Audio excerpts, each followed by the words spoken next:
इस क्वेश्चन में segment P S perpendicular है आर क्यू पे, सेगमेंट पी एस परपेंडिकुलर है आर क्यू पे, okay, and segment Q T perpendicular है पी आर पे।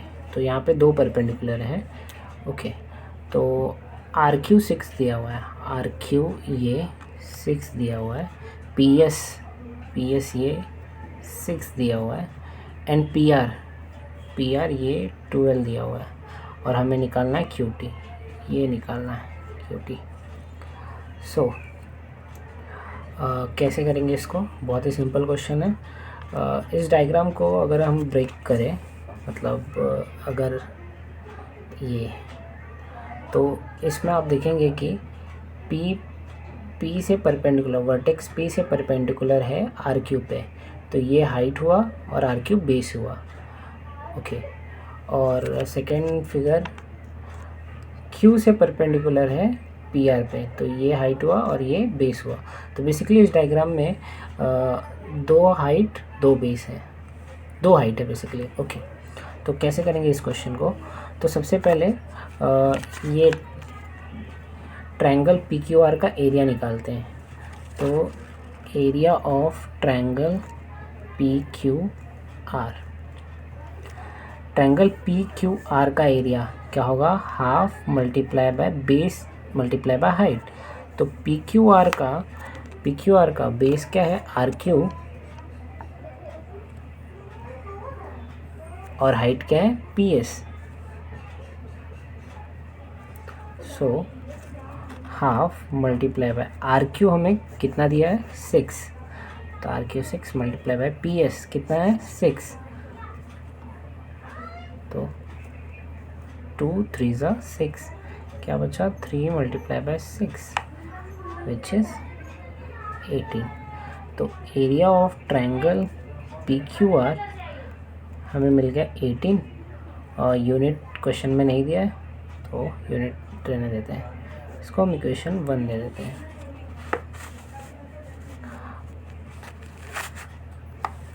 अब ये डायग्राम में इसमें बेस ये है, बेस ये है और हाइट ये है। तो area of triangle P Q R, इसी ट्रायंगल का पी क्यू आर का एरिया क्या होगा? हाफ मल्टीप्लाई बाय बेस क्या है? P R, multiply by height क्या है? Q T, okay. तो half multiply by P R हमें दिया हुआ है क्वेश्चन में 12, पी आर हमें क्वेश्चन में कितना दिया हुआ है? 12, तो पी आर की जगह 12 लिखा, इनटू क्यू टी हमें नहीं दिया हुआ है, वही निकालना है हमें, तो ऐसे रहने दें। अब area of triangle P Q are हमने निकाल रखा है 18, तो इसकी जगह पे हम लिख देंगे 18। अब इसको सॉल्व करते हैं, 2 6 12, तो 18 equal to 6 multiply by Q T, hence 18 ऐसे ही रहने दिया।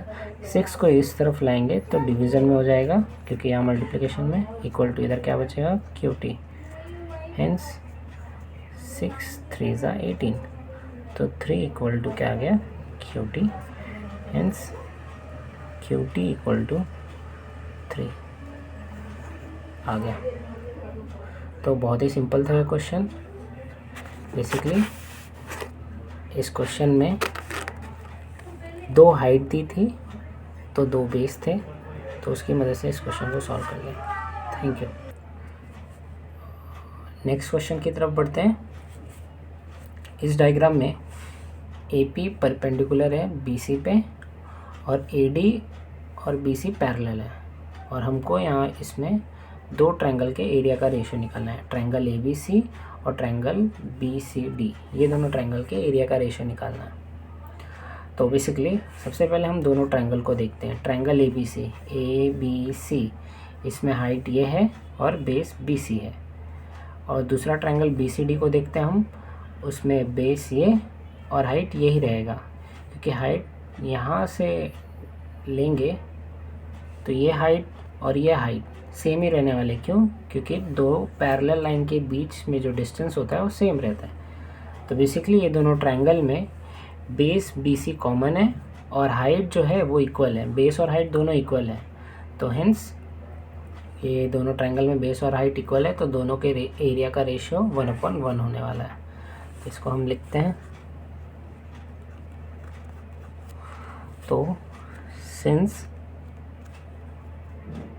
Base BC of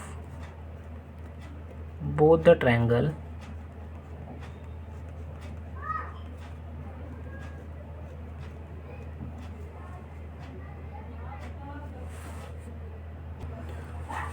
base BC of both the triangles is common and they have equal height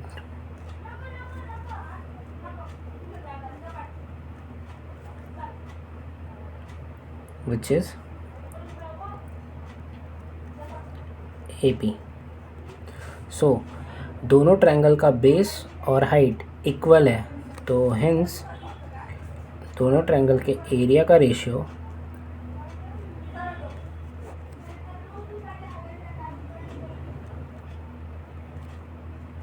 कितना होगा 1/1, क्योंकि हमने पढ़ा है कि अगर बेस और हाइट दोनों इक्वल है दोनों ट्रायंगल के, तो उनके एरिया का रेशियो 1/1 होता है।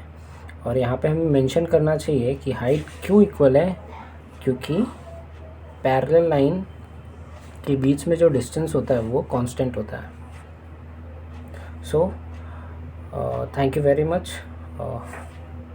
सी यू नेक्स्ट टाइम।